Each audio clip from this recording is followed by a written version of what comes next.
بسم الله والصلاة والسلام على رسول الله. أصدقائي الأعزاء، أهلا ومرحبا بكم في قناتكم المفضلة قصص وحكايات. وقصتنا اليوم بعنوان العوام والحكيم علام. يلا بينا على الحكاية. يحكى أنه كان هناك ملك يهوى القنص والصيد، ويخرج إلى الغابات مطاردا الحيوانات. وفي إحدى المرات انطلق الملك يطارد غزالا، وظل يحاول اللحاق به حتى ابتعد كثيرا وضل الطريق. وأخذ الملك يسير في الغابة وحيدا حتى هبط الليل، وفجأة رأى في الأفق كوخا يلوح أمامه، ففرح كثيرا وأسرع الخطى إليه. كان يعيش في الكوخ رجل حطاب، فطلب منه الملك أن يخرجه من الغابة ويرشده إلى طريق العودة، ووعده بمكافأة سخية. لكن الحطاب قال له: إني أرغب في الذهاب معك، لكن زوجتي كما ترى في انتظار الولادة، ولا أستطيع تركها وهي في هذا الحال، كما أن الظلام قد هبط ولن يمكننا السير تحت جنحه. لذلك سوف أعد لك مكانا تبيت فيه أعلى البيت، وباكرا في الصباح سوف أخرج معك. بعد ذلك بقليل وضعت الزوجة للحطاب ابنا، ورقد الملك على الأرض في الغرفة العلوية، لكنه لم يستطع النوم. وعندما انتصف الليل شعر بضوء قادم من أسفل، فأخذ ينظر عبر ثقب في أرض الحجرة، ورأى الحطاب يغط في النوم، وقد رقدت زوجته بجواره بعد أن وضعت الطفل، كما لو أنها في إغماءه. وبجوار الطفل وقفت 3 عجائز يرتدين ملابس بيضاء، وقد أمسكت كل منهن في يدها بشمعة مضيئة، وهتفت إحداهن تقول: سوف أجعل هذا الولد يتعرض لمخاطر الجسام. ثم قالت الثانية: وأنا سوف أجعله ينجو من كل المخاطر سالما ويحيا عمرا مديدا.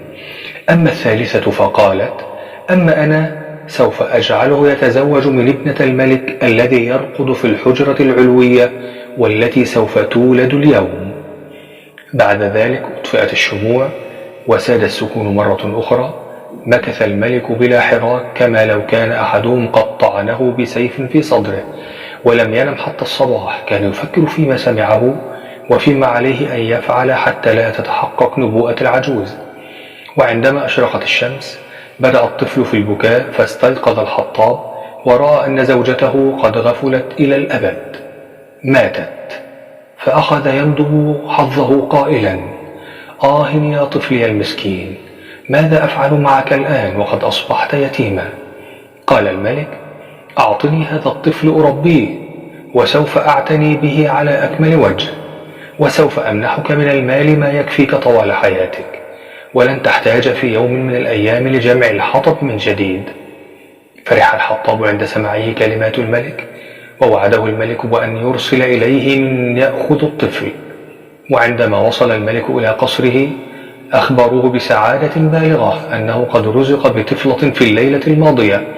فاستغرق الملك في تفكير عميق، ثم استدعى أحد الخدم ووصف له مكان الكوخ في الغابة، وقال له: سوف تجد في الكوخ حطابا، أعطه هذا المال، وسوف يعطيك طفلا، فخذ الطفل منه، وفي طريق عودتك ألقي به في ماء النهر، وإن لم يغرق الطفل فسوف تغرق أنت وسأقتلك. ذهب الخادم إلى الكوخ وأخذ الطفل من الحطاب، ثم وضعه في سلة وسار به. وعندما وصل إلى النهر عميق وعريض رمى بالسلة في الماء، ثم عاد إلى القصر يروي ما حدث للملك. عندئذ قال الملك في نفسه: وداعا يا صهري العزيز، قد مات الطفل. ظن الملك أن الطفل قد غرق وهلك، لكن ظنه خاب، ولم يغرق الطفل، فقد طفت السلة فوق الماء وسبحت مع التيار، وكان الطفل يتأرجح بداخلها نائما كما لو أن أحدا يهدهده. وظلت السلة سابحة حتى وصلت أمام كوخ لأحد الصيادين. كان الصياد جالسا على ضفة النهر يقوم بإصلاح شبكته، وعندما رأى السلة تسبح في النهر قفز في الحال إلى مركبه الصغير وانطلق خلفها حتى لحق بها، ثم أخرج الطفل منها.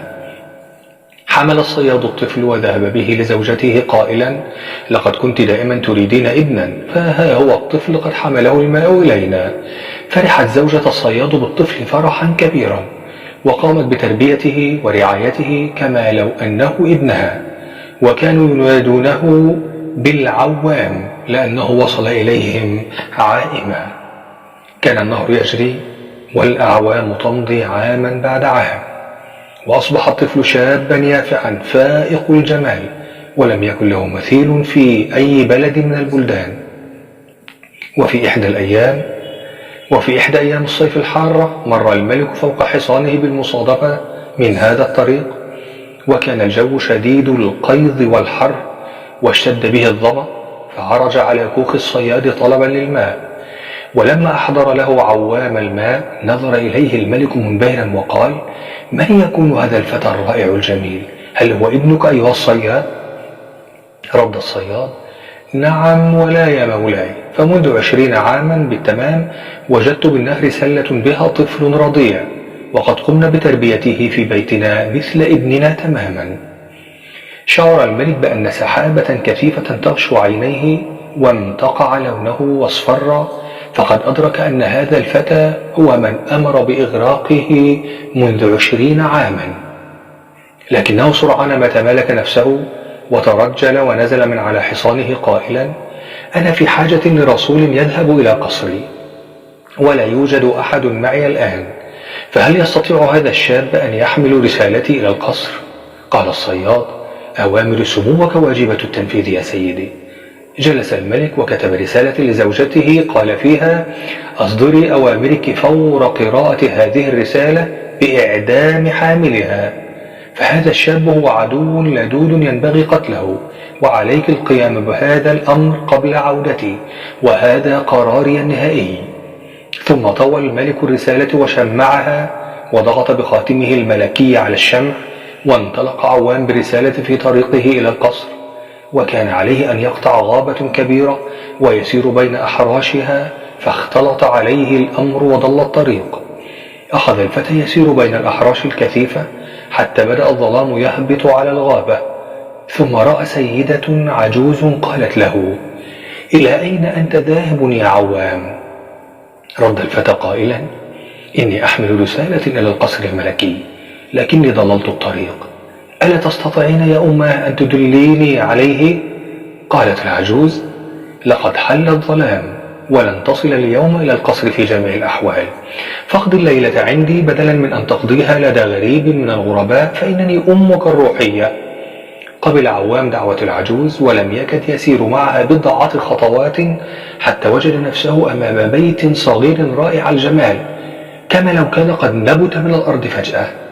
وفي أثناء الليل وعندما راح عوام في النوم، أخذت العجوز من طيات ملابسه الرسالة، ووضعت مكانها رسالة أخرى كتبت فيها: أعط أوامرك فور قراءة هذه الرسالة بعقد قران حاملها على ابنتنا، فهذا الشاب ينبغي أن يصبح صهري، على أن يتم ذلك الأمر قبل عودتي، وهذا قراري النهائي.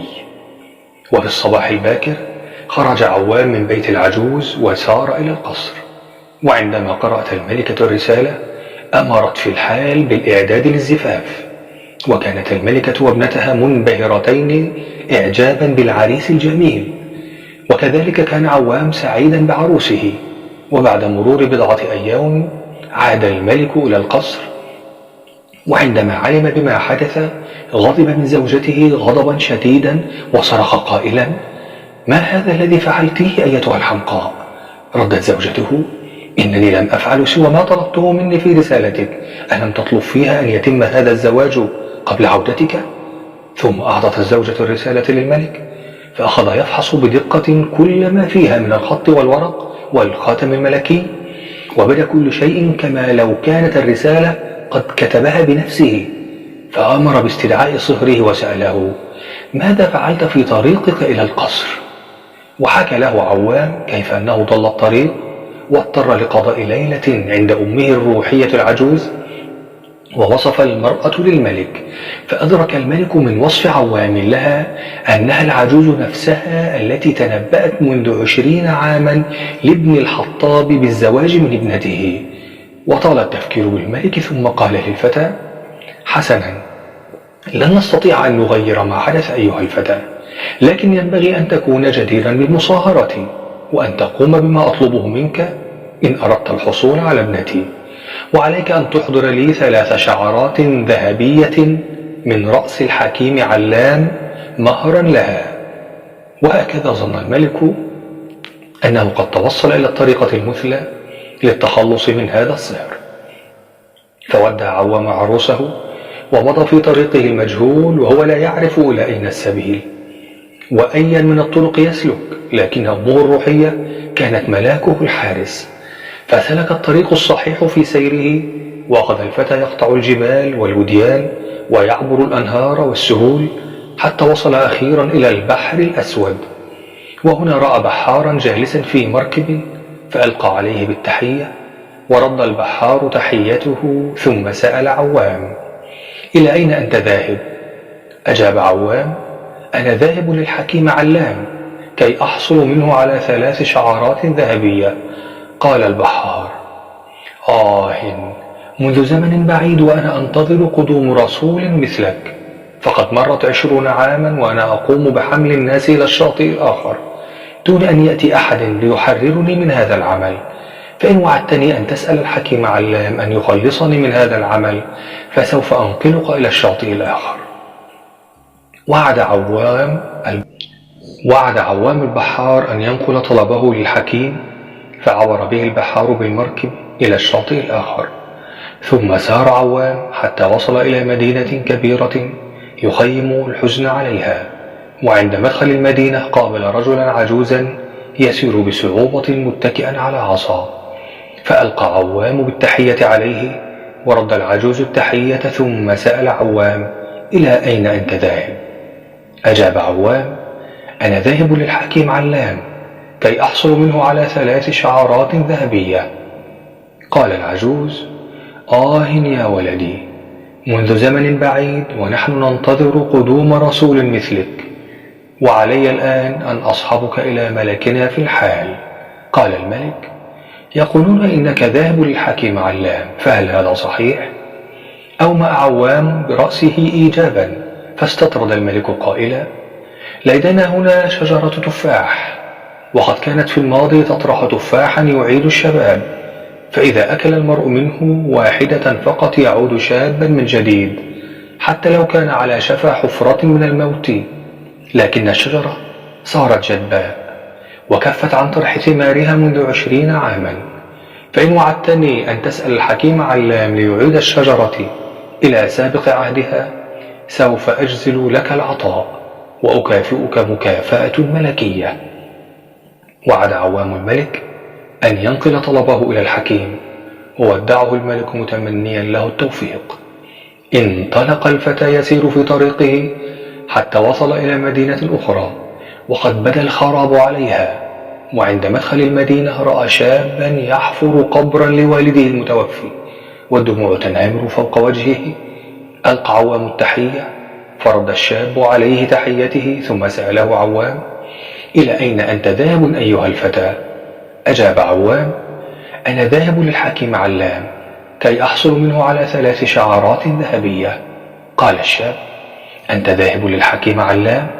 يا للأسف، ليتك وصلت من قبل، فإن ملكنا في انتظار قدوم رسول مثلك، وعلي أن أصحبك إليه على الفور. وذهب عوام إلى الملك الذي قال له: سمعت أنك ذاهب للحكيم علام، فهل هذا صحيح؟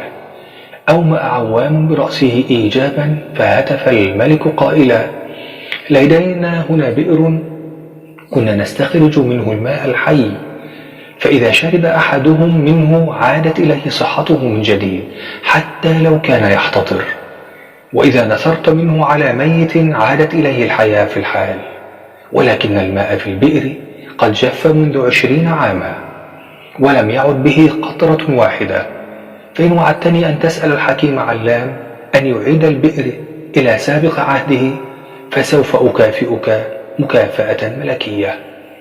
وعد عوام الملك أن يحمل طلبه إلى الحكيم، ثم قام الملك بوداعه وتمنى له النجاح. ومضى عوام يسير في طريقه بلا راحة ولا توقف، وأخذ يقطع غابة كبيرة كثيفة. وعندما وصل إلى وسط هذه الغابة شاهد قصرا ذهبيا تحيط به حقول شاسعة خضراء تنمو فيها أزهار متنوعة رائعة الجمال. كان هذا القصر هو مسكن الحكيم علام، وقد بدا مضيئا يشع بالنور مثل شعلة من النار. ودلف عوام إلى داخل القصر، غير أنه لم يجد أحدا بداخله. عدا سيدة عجوز تجلس في أحد الأركان ممسكة بثوب تقوم بحياكته. وقالت له العجوز: مرحبا بك يا عوام، إنني سعيدة برؤيتك مجددا. نظر عوام للعجوز وعرف فيها أمه الروحية التي قضى عندها الليلة عندما كان يحمل رسالة الملك. واستطردت العجوز قائلة: ما الذي أتى بك إلى هنا؟ قال عوام: لقد وضع الملك لي شرطا كي يكون جديرا بمصاهرته، وطلب مني أن أحضر له 3 شعرات ذهبية من الحكيم علام.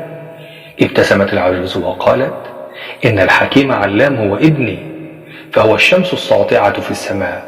في الصباح الباكر هو طفل رضيع، وفي منتصف النهار يصير رجلا بالغا، أما في المساء فيصبح جدا عجوزا. وبما أنني أمك الروحية المسؤولة عن رعايتك، فسوف أجلب لك من رأسه الذهبي الشعرات الذهبية التي تريدها. والآن يا بني، عليك أن تختبئ قبل أن يصل ويراك، فعلى الرغم من طيبة قلبه فإنه قد يعود جائعا في المساء ويقوم بالتهامك أنت. فاختبئ داخل هذا البرميل وسوف أضع وطاء عليه.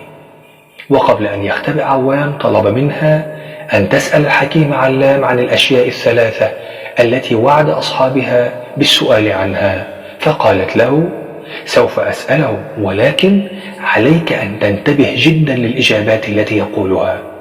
وفجأة هبت في الخارج رياح شديدة، ودخلت الشمس من الشباك الغربي، وظهر رجل عجوز برأس ذهبية وقال: إني أشم رائحة إنس هنا، هل لديك ضيوف يا أمي؟ ردت المرأة قائلة: يا نجمة النهار، هل من المعقول أن يكون لدي ضيوف دون أن تراهم؟ إنك تطوف طوال الليل في أرض الله الواسعة وتشم العديد من روائح الإنس، فلا عجب أن يبقى أثر في أنفك من هذه الرائحة حتى بعد عودتك للمنزل. لم يجب العجوز بشيء، وجلس إلى الطاولة يتناول عشاءه. وبعد انتهاء العشاء وضع رأسه الذهبي على قدمي أمه وراح يغط في سبات عميق.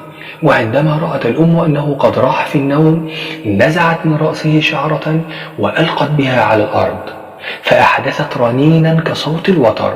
فاستيقظت العجوز على صوت الرنين وصاح متسائلا: ماذا تريدون يا أماه؟ قالت أمه: لا شيء يا بني، لقد غفوت قليلا ورأيت في منامي حلما عجيبا. وما الذي رأيته؟ قال لها. قالت: رأيت مدينة كبيرة بها بئر من الماء الحي الذي يشفي أي مريض، وكان بمقدور هذا الماء أن يعيد الموتى إلى الحياة من جديد، لكن الماء قد جف في البئر منذ 20 عاما، فهل هناك وسيلة يمكن بها أن يعود الماء إلى البئر من جديد؟ نعم، هناك طريقة بسيطة للغاية. ففي هذا البئر يجلس ضفدع كبير عند منبع الماء ويمنعه من التدفق إليه، فإذا قتلوا الضفدع ونظفوا البئر سوف يعود الماء إلى التدفق من جديد. قالت العجوز ما قاله، ثم عاد لنومه مرة أخرى.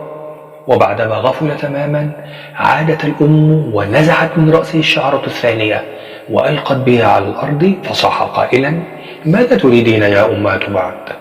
لا شيء يا بني، لا شيء، فقد غفوت مرة أخرى وشاهدت شيئا عجيبا.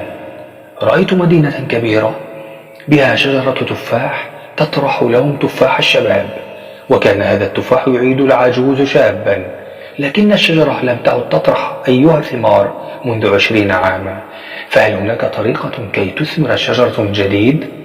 نعم، هناك طريقة بسيطة. فأسفل هذه الشجرة يرقد ثعبان كبير يلتهم عصارتها، فإذا قتلوا الثعبان ونقلوا الشجرة لمكان آخر سوف تثمر التفاح من جديد. وبعد لحظات قصيرة راح العجوز يغط في نومه، ونزعت أمه من رأسه الشعرة الثالثة، فصاح غاضبا وهو يهم بالوقوف: ماذا هناك يا أمي؟ لماذا لا تتركيني نائما؟ ارقد يا بني، ارقد ولا تغضب، فأنا لم أرد إيقاظك، ولكني بعد أن غفوت شاهدت حلما آخر عجيبا. رأيت بحارا في البحر الأسود ينقل الناس من شاطئ لآخر منذ 20 عاما، ولا يستطيع أن يتحرر من هذا العمل، فكيف يمكنه القيام بذلك؟ إنه رجل غبي، فليعطي أحدهم المجداف ويقفز هو على الشاطئ تاركا المركب، فيصبح من أمسك بالمجداف هو البحار الجديد، ولا نتركني في سلام، فيجب أن أستيقظ مبكرا كي أذهب لابنة الملك وأجفف الدموع التي تذرفها كل ليلة على زوجها ابن الخطاب الذي أرسله الملك كي يحضر له 3 شعرات ذهبية من رأسي. وقبل أن تشرق الشمس بقليل هبت في الخارج الرياح مرة أخرى، واستيقظ على قدمي الأم العجوز طفل برأس ذهبية بدلا من الرجل المسن، ثم ودع أمه وخرج طائرا من الشباك الشرقي. فرفعت الأم الغطاء من فوق البرميل وقالت لعوام: خذ، ها هي الشعرات 3، والآن بعد أن عرفت الإجابة عن الأسئلة 3 يمكنك الذهاب في رعاية الله، ولن تراني بعد الآن، فلن تكون هناك حاجة لذلك. شكر عوام المرأة جزيل الشكر، ثم ودعها وانطلق عائدا في طريقه. عندما وصل إلى المدينة الأولى سأل الملك عن الأخبار التي يحملها إليهم، فقال العوام: إني أحمل أخبارا سارة. نظفوا البئر واقتلوا الضفدع الجالس عند المنبع، عندئذ سوف تعود المياه إلى التدفق كسابق عهدها. أمر الملك بتنفيذ ذلك في الحال، وعندما رأى الماء يتدفق ثانية في البئر بغزارة شديدة منح عوام 12 فرسا ناصع البياض كالبجع، وقد وضعوا عليها ما استطاعوا أن يحملوه من ذهب وفضة وأحجار كريمة. ثم وصل عوام إلى المدينة الثانية وسأله الملك عن إجابة اللغز المحير، فقال: إني أحمل أخبارا سارة سعيدة لكم. عليكم أن تحفروا أسفل الشجرة حتى تجدوا ثعبانا كبيرا تحت جذوتها، فاقتلوه على الفور، ثم اغرسوا الشجرة في مكان آخر، وسوف تعود لطرح ثمارها كسابق عهدها. أمر الملك بتنفيذ ذلك في الحال، ولم يكد الليل أن ينقضي حتى اكتست الشجرة بالزهور كما لو كانت قد ارتدت ثوبا من الورود. فرح الملك كثيرا، وأهدى عوام 10 أحصنة سود اللون كالغراب، وفوق كل منهما ما استطاع حمله من الثروات.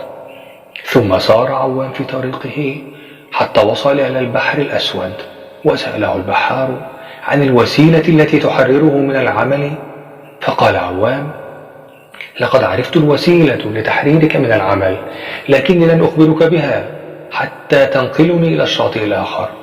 تململ البحار بعض الشيء، لكنه في نهاية الأمر نقل عوام للشاطئ الآخر ومعه 24 حصانا. وبعد أن نزل عوام إلى الشاطئ قال للبحار: عندما يأتيك أحدهم لتنقله إلى الشاطئ الآخر أعطي المجداف واقفز على الشاطئ، وسيصبح هو البحار الجديد بدلا منك وتتحرر أنت. ومضى عوام حتى وصل إلى قصر الملك، ولم يصدق الملك عينيه حين رأى 3 شعرات الذهبية التي أحضرها عوام من الحكيم علام. وأخذت ابنته تبكي فرحا بعودة عوام، ثم قال الملك متسائلا: ومن أين لك هذه الخيل الجميلة وهذا الكنز الكبير؟ قال عوام: لقد عملت جاهدا وصرت جديرا بالحصول عليها. وحكى لهم عن مساعدته الملك الأول في الحصول على تفاح الشباب الذي يعيد الكهل شابا، وعن عونه للملك الثاني في الحصول على الماء الذي يحيل المريض صحيحا والميت حيا.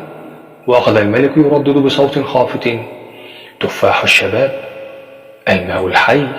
هذا يعني أنني لو أكلت تفاحة لعدت شابا، ولو أني مت يمكنني العودة للحياة بهذا الماء. ثم قرر الملك أن يرحل على الفور بحثا عن تفاح الشباب وعن الماء الحي. وحتى يومنا هذا لم يعد الملك من رحلته. وهكذا أصبح ابن الخطاب صهرا للملك كما تنبأت له الأم الروحية العجوز. أما الملك فلعله حتى الآن ما زال ينقل الناس بالمركب عبر شاطئ البحر الأسود. انتهت حكايتنا، وانتظرونا في الحكاية الجاية.